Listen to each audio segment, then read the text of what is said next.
बिस्मिल्लाहिर्रहमानिर्रहीम। अस्सलाम वालेकुम नाज़रीन, आज इमरान खान ने अटक में एक तारीखी जलसा किया और इस जलसे में इमरान खान 2 स्टेप मज़ीद आगे बढ़े हैं।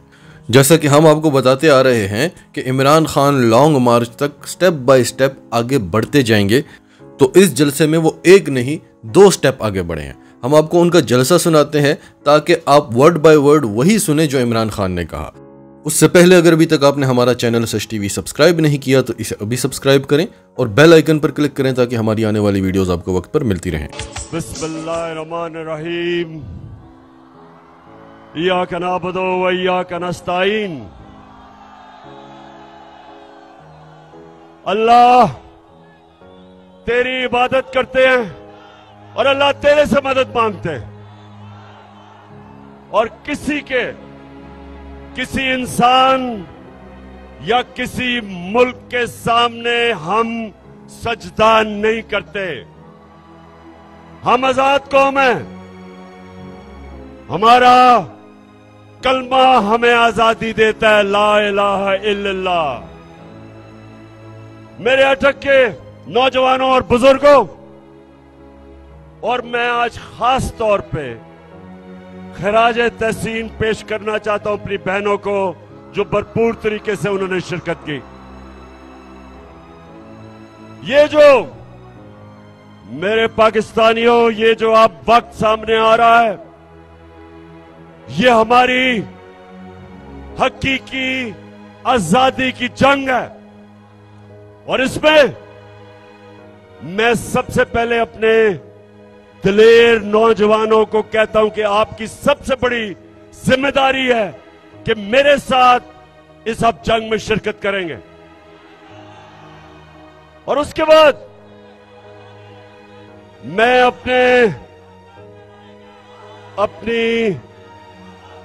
अपनी ख्वातीन को, अपनी बहनों को, सबको कहता हूं कि आपने शिरकत करनी है। जिस तरह तहरीके पाकिस्तान में हमारी ख्वातीन ने शाना बशाना हमारे मर्दों के साथ उस तहरीक में शिरकत की थी। मेरे पाकिस्तानियों, ये हमारे मुल्क पे एक फैसला कुन वक्त है। बहुत बड़ा फैसला होने जा रहा है कि क्या हम एक आजाद मुल्क बन के रहेंगे या ये अमरीकनों के गुलामों की गुलामी करेंगे। ये फैसला कौन वक्त है। मैंने फैसला किया है कि ये पॉलिटिक्स नहीं, ये जहाद है। मैंने ये फैसला किया कि मैं किसी सूरत, जब तक अल्लाह ने मुझे जिंदा रखा, मैं कभी इन चोरों को, डाकुओं को, गुलामों को कभी कबूल नहीं करूंगा। और खास तौर पे मेरे दिलेर नौजवानों, अब सब तैयारी करो। और मैं सबसे पहले आपको यह बताना चाहता हूं कि क्यों हमने अपनी आजादी की जंग लड़नी है। देखें, 2 तरह की गुलामी होती है। नौजवानों, आप मेरी गौर से बात सुनना है, और खास तौर पर मेरी बहनों, क्योंकि आपने अपने बच्चों को इस चीज ये बात बतानी है।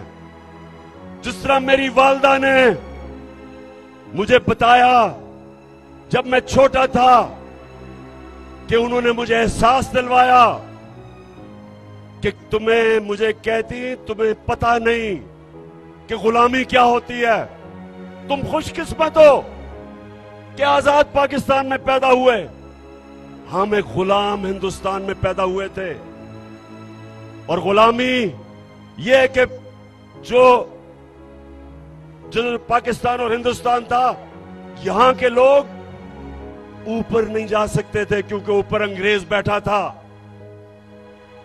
हमें अंग्रेजों की जंगें लड़नी पड़ी। लाखों लोग हिंदुस्तान से पहली जंग अजीम में कुर्बान हुए, अंग्रेजों की जंगों में, और फिर दूसरी जंग अजीम में यहां से लाखों लोग जाके अंग्रेज की जंग में मरे और अरबों अरबों डॉलर हिंदुस्तान के लोगों का पैसे से अंग्रेज ने अपनी जंगों में इस्तेमाल किया।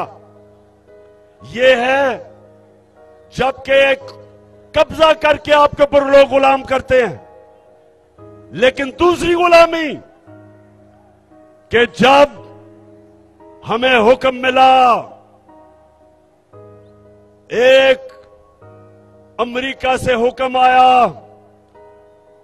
जनरल मुशर्रफ को कि तुम अगर हमारी जंग में शामिल नहीं होगे तो हम तुम्हें बम मार के तुम्हारा मुल्क तबाह कर देंगे। अंग्रेजी में उसने कहा we will bomb you into stone age. तो क्या हुआ?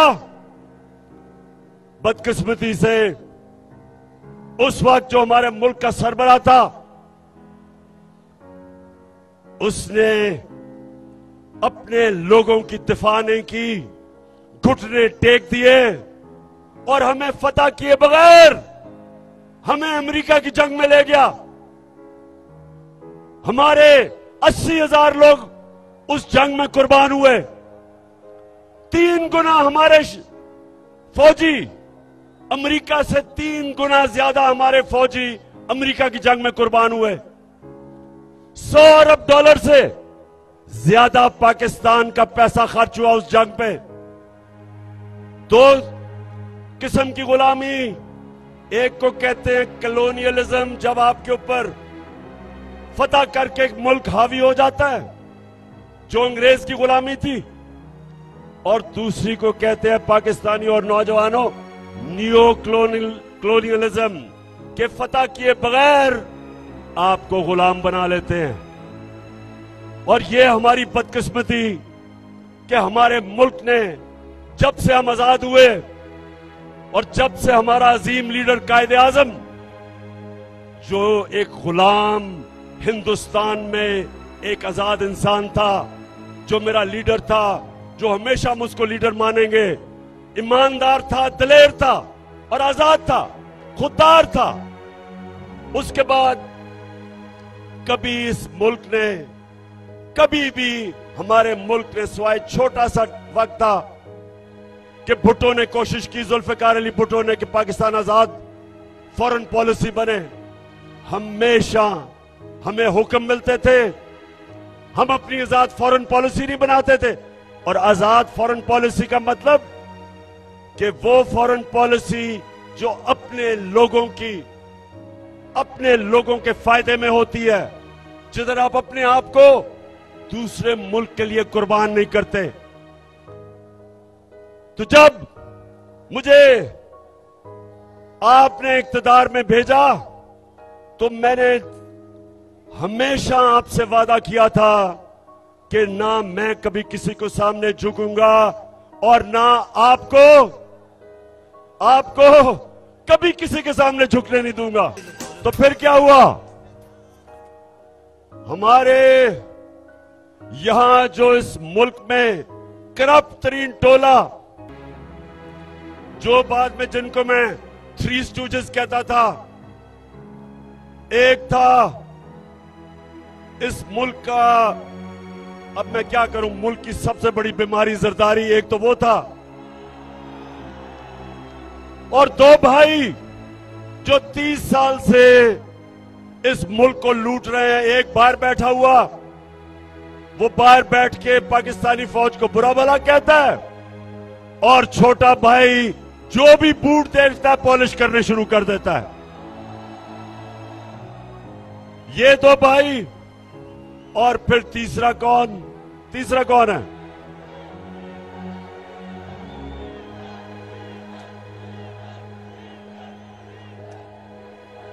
तीसरा जो 30 साल से इस्लाम को बेचता है। अच्छा, अब ये सुने, अटक नौजवानों, ये जरा सुने। अच्छा, इसने भी जब इक्तदार मिला तो एक दीनी आदमी, आपने समझा होगा कि वो एजुकेशन की मिनिस्ट्री लेगा, जो रहमतुल आलमीन अथॉरिटी मैंने बनाई थी कि सीरत नबी मेरे नौजवानों को, बच्चों को पढ़ाई जाए, चलो वो ले ले। उसने वो नहीं ली, उसने NHA लिया, यानी कि सड़कों की मिनिस्ट्री ली, जिसमें पैसा बनता था। अच्छा तो नौजवानों, इन्होंने मिलके, इन 3 स्टीजों ने मिलके इन्होंने क्या किया, बताएं जरा क्या किया। इन्होंने यहां साजिश की, अमेरिकनों ने इनके साथ मिलकर, और अमेरिकनों नहीं है जो बाइडेन एडमिनिस्ट्रेशन है, इन्होंने मिलके यहां इनके साथ साजिश की। इन्होंने हमारे लोगों को अमेरिकन एम्बेसी में बुलाया, उनको तैयार किया, और उसके बाद एक डोनाल्ड लू, एक अमेरिकी अंडर सेक्रेटरी, उसने बुला के हमारे एम्बेसडर को अमेरिका में कहा कि अगर आप इमरान खान को इस अदम एतमाद में अगर इसको आपने जता दिया, यानी अगर ये अदम एतमाद फेल हो गई इमरान खान के खिलाफ, तो पाकिस्तान के खिलाफ, पाकिस्तान को हम आइसोलेट करेंगे, इसके खिलाफ हम एक्शन लेंगे, धमकी दी। लेकिन अगर इमरान खान को आपने हटा दिया, अदम एतमाद को कामयाब कर दिया, तो उन्होंने कहा कि हम आपको माफ कर देंगे, क्योंकि उनको पता था कि चेरी ब्लॉसम शहबाज शरीफ आ जाएगा इमरान खान की जगह, और वो फिर उनकी खिदमत करेगा, और खिदमत शुरू हो गई है। इन्होंने मिलकर साजिश की, यहां भी इनके हैंडलर बैठे हुए थे, इन सब ने मिलकर प्लान किया और गवर्नमेंट गिरा दी। अब मैं ये आपसे पूछता हूं पाकिस्तानियों, आज मैं आपसे पूछता हूं कि वो कौन सा इतना बड़ा मसला था जो सब ने मिलकर गवर्नमेंट गिराई। आप ये समझें कि उस वक्त हमने पाकिस्तान को मुश्किल वक्त से निकाल लिया था, एक मुल्क जिसका दिवालिया निकला हुआ था।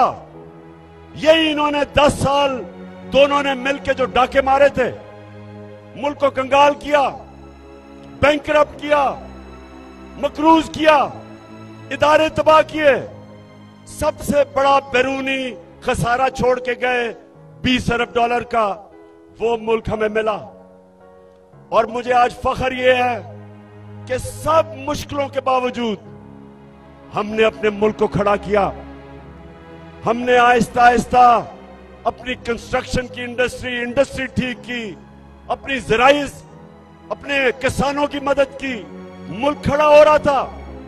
तीसरे साल में 5.6% हमारा मुल्क बढ़ा था, आगे दौलत में इजाफा हो रहा था, ग्रोथ रेट थी, रिकॉर्ड एक्सपोर्ट्स थी, हमने सबसे ज्यादा आमदनी बढ़ाई, टैक्स इकट्ठा कर रहे थे, हमने जो किसानों की मदद की, सबसे ज्यादा पैदावार किसानों ने हमारे दौर में की। तो जब ये हो रहा था तब ये साजिश हुई। तो मेरी आज बात सुने अटक के लोगों, जब ये मुझे साजिश का पता चला तो मैंने उन लोगों को, जो लोग साजिश रोक सकते थे, मैंने उनको ये बताया कि हमने बड़ी मुश्किल से मुल्क की माइशत को संभाला है।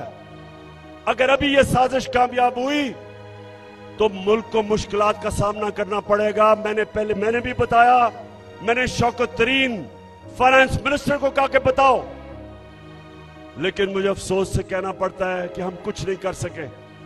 और आज क्या हुआ है?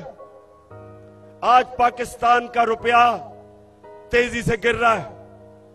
हमारे जो फॉरेन एक्सचेंज रिजर्व्स हैं वो इन 2 महीनों में 30% गिर गए हैं। हमारी स्टॉक एक्सचेंज नीचे, महंगाई, हर चीज महंगी, बिजली महंगी, आगे मजीद और महंगाई, हमारी माइशत नीचे जा रही है। कौन जिम्मेदार है इसका? कौन जिम्मेदार है? बताओ अटक के लोगों, कौन जिम्मेदार है इसका? और मैं जो आज आपके पास आया हूं, मेरे पाकिस्तानियों याद रखो कि ये वक्त अब है कि आपने अपने अपने मुस्तकबिल के लिए, अपने बच्चों के मुस्तकबिल के लिए आपने सब ने मेरे साथ निकलना है। क्योंकि ऊपर कौन बैठे हैं? ऊपर कौन बैठा है? सबसे पहले शहबाज शरीफ। अब ये सुने जरा इसका, 24 अरब रुपए के इसके ऊपर केसेस हैं। 24 अरब रुपए के केसेस इसके ऊपर। और अब क्या हो रहा है? इसको एनओरो मिल रहा है। एफआईए जो इसके ऊपर, जिसने उसके ऊपर केस बनाए थे, अब एफआईए सारे केस खत्म कर रही है।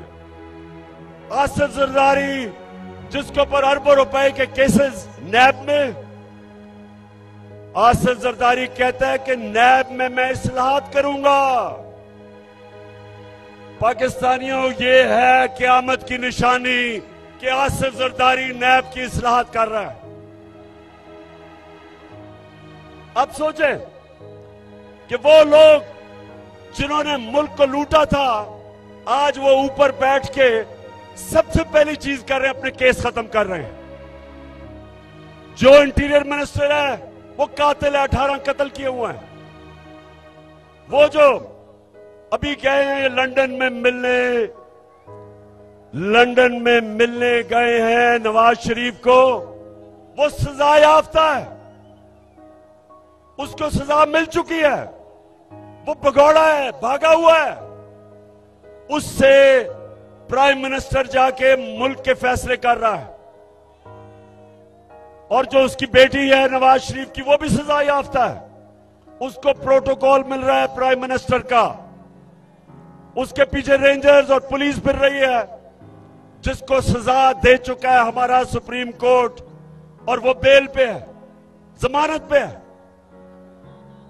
तो अटक मेरे नौजवानों, मेरे बुजुर्गों, मेरी बहनों, नबी सल्लल्लाहु अलैहि वसल्लम ने कहा था कि कौम तब तबाह होती है जब जेलों में सिर्फ छोटे चोर हो, सिर्फ भैंस चोर और मोटरसाइकिल चोर और छोटे चोर जब जेलों में जाते हैं और बड़े बड़े डाकू को आप नहीं पकड़ते, वो मुल्क तबाह हो जाता है।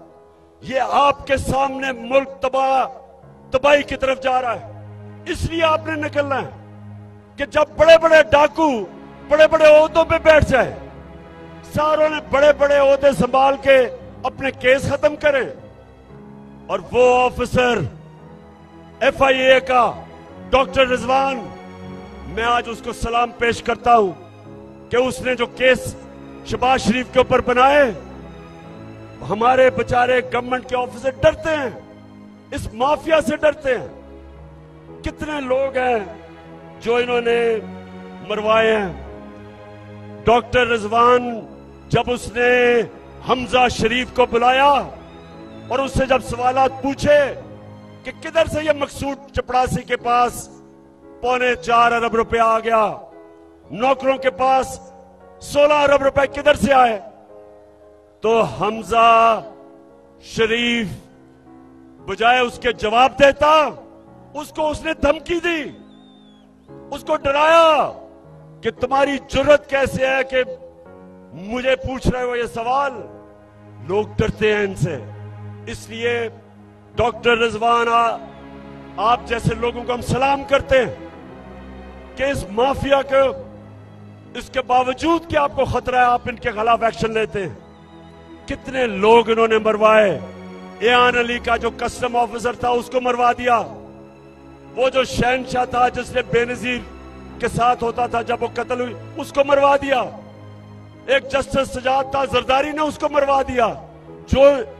जो इनके केसेस के पीछे जाता है उनको जान का खतरा होता है। तो अगर मेरे पाकिस्तानियों ये कामयाब हो जाते हैं, हमारे मुल्क तबाही की तरफ जाता है, हमारे इदारे तबाह, कोई नहीं खड़ा होगा इनके खिलाफ। ये खुल के चोरी करेंगे, सब डरेंगे, मुल्क को लूटेंगे। और इसीलिए मेरे नबी सल्लल्लाहु अलैहि वसल्लम ने कहा था कि बड़ी कौमें तबाह हुई तुम्हारे से पहले, जो सिर्फ छोटे चोरों को जेलों में डालती थी और बड़े बड़े डाकुओं को नहीं पकड़ सकती थी। ये है हमारे तबाही का रास्ता। और इसलिए मेरे अटक के लोगों और मेरे पाकिस्तानियों, इसलिए आपने सबने मेरे साथ निकलना है। जब मैं आपको कॉल दूंगा 20 तारीख के बाद, आपने सबने निकलना है और आपने किसी चीज का खौफ नहीं होना चाहिए आपको। नौजवानों, मेरे नबी सल्लल्लाहु अलैहि वसल्लम ने मदीना में क्या किया था, आपको मैं आखिरी बात करने जा रहा हूं, गौर से सुने। वो मदीना के लोग जिनकी कोई हैसियत नहीं थी, मेरे नबी ने क्या किया था कि वो दुनिया की इमामत करने लग गए। थोड़ी देर में अजीम लोग बन गए। मदीना के लोगों की मेरे नबी सल्लल्लाहु अलैहि वसल्लम ने खौफ की जंजीरें तोड़ दी, उनके खौफ खत्म कर दिए। खौफ की जंजीर जो इंसान को ऊपर नहीं आने देती, उसकी परवाज ऊपर नहीं जाती। डरे हुए लोग कभी आजाद नहीं होते। जब उन्होंने उनकी खौफ की जंजीरें तोड़ी, वो लोग अजीम लोग बन गए। आपके सबको समझना चाहिए कि ये जो आप आजादी की, हमारी हकीकी आजादी की जो हमारी तहरीक है, अपने खौफ खत्म कर दे। 3 ही खौफ होते हैं इंसान को। मौत, इंसान को सबसे बड़ा खौफ होता है कि मुझे मार ना दे। अल्लाह का हुक्म है कि जिंदगी मौत अल्लाह के हाथ में है। दूसरा खौफ कि मुझे जलील ना कर दे। अल्लाह ने कहा कि इज्जत जिल्लत मेरे हाथ में है। और तीसरी, रिस्क, मेरी नौकरी ना चली जाए, मुझे नौकरी से ना निकाल दे। अल्लाह ने कहा हुआ है कि रिस्क मेरे हाथ में है। तो डर किस चीज का, किस चीज का डर है आपको? इसलिए आपने सबने मेरे साथ निकलना है। और मैंने इंशाअल्लाह जब मैं आपको कॉल दूंगा, हम कभी इस्लामाबाद में जब तक ये इलेक्शन नहीं अनाउंस करेंगे, ये हमारी तहरीक जारी रहेगी। कोई पीछे नहीं हटेगा। सारी कौम को मैं आज दावत दे रहा हूं, तहरीक इंसाफ को नहीं दावत दे रहा, अपनी कौम को दावत दे रहा हूं, पाकिस्तानियों को दावत दे रहा हूं। सारे अपने लोगों को, नौजवानों को, बच्चों को, फैमिलीज को, अपने सरकारी नौकर, अगर वो डरते हैं नौकरियां चली ना जाएं तो अपनी फैमिलीज को भेजना। हमारे पुलिस वाले, हमारे फौजी अपनी फैमिलीज भेजें, क्योंकि ये पाकिस्तान की आजादी की जंग है। ये मेरी जंग नहीं है, ये हमारी आजादी की जंग है। 2 किस्म की, ना हम किसी दूसरे बाहर के मुल्क की गुलामी करना चाहते हैं और ना ही हम इन चोरों की गुलामी करना चाहते हैं। 2 किस्म की हमारी जंग होगी। बाहर की जो साजिश इस मुल्क में अपने पुतले रखने के लिए, उससे हमने आजाद होना है। और ये जो चोर और डाकू हमारे ऊपर मुसल्लत हो गए, इनसे आजाद होना है। अटक के लोगों, आप तैयार हो? हाथ खड़ा करके बताओ। इंशाअल्लाह, इंशाअल्लाह मैं आप सबको मैं मिलूंगा इस्लामाबाद में। जो इस्लामाबाद नहीं आ रहा है वो अटक में निकलेंगे, लेकिन निकलना हर पाकिस्तान के शहरी ने है। और ये मेरा पैगाम सबको है कि जो भी कोशिश करेंगे आप, मैं जेल जाने के लिए तैयार हूं, लेकिन मेरी कौम निकलेगी। मैं अपनी जान की कुर्बानी देने के लिए तैयार हूं, लेकिन मैं किसी सूरत ना इन चोरों को मानूंगा, ना अमेरिका के गुलामों को मानूंगा।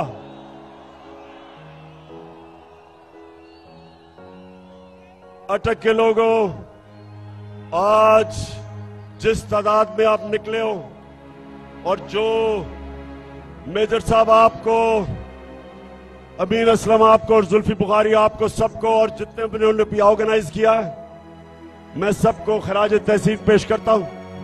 सिर्फ आपने ग्राउंड बोर्ड थोड़ा और पीछे करते तो और लोग आ सकते थे, बाहर भी इतने ज्यादा लोग हैं, लेकिन आज मैं आप सबको खराज तहसीन पेश करता हूं और इंशाअल्लाह आपकी और मेरी अब मुलाकात इस्लामाबाद में होगी। पाकिस्तान जिंदाबाद। नाजरीन, आपकी सबके बारे में क्या राय है, कमेंट्स में अपनी राय का इजहार करते रहें। और अगर आप हमारे चैनल पर नए हैं तो अभी सच टीवी को सब्सक्राइब करें, सच टीवी फैमिली का हिस्सा बने और हमारी वीडियोस पसंद आए तो इन्हें लाइक करें, शेयर करें, ताकि ज़्यादा से ज़्यादा लोगों तक ये मैसेजेस पहुँचते रहें।